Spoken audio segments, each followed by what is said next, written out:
இந்தா சாப்பிடு. ம்.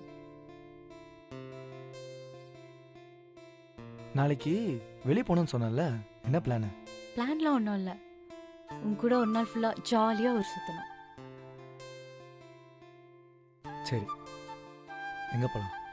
காலைல எழுந்தோடனே என்னை கோயிலுக்கு கூட்டு போகணும். ஓ.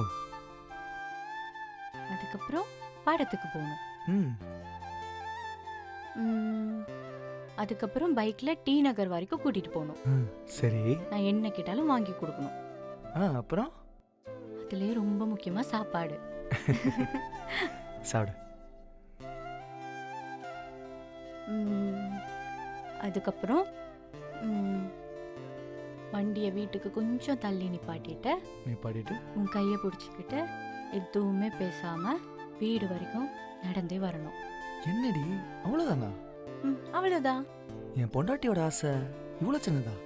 ஏன் இல்லை, நீ பாட்டுக்கு 5 ஸ்டார் ஹோட்டலுக்குலாம் கூட்டு போ, மாலுக்குலாம் கூட்டு போன்னு சொல்லுவேன்னு நினச்சேன். அதெல்லாம் நான் பார்த்தாச்சு. எனக்கு இந்த லைஃப் தான் பிடிச்சிருக்கு. உன் கூட இருக்கும்போது கிடைக்கிற சந்தோஷம் வேற எதுலேயும் கிடைச்சதில்ல. என்னடா அப்படி பார்க்குற?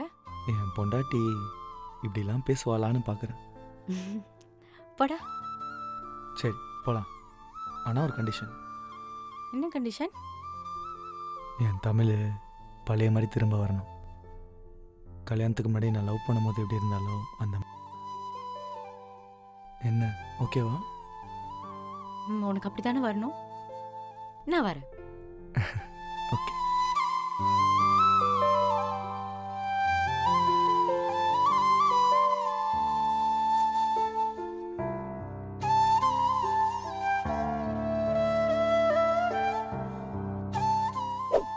இட்லி கடை உங்க பிரேக் டைம் என்டர்டைன்மெண்ட் சேனலில் காண தவறாதீர்கள்.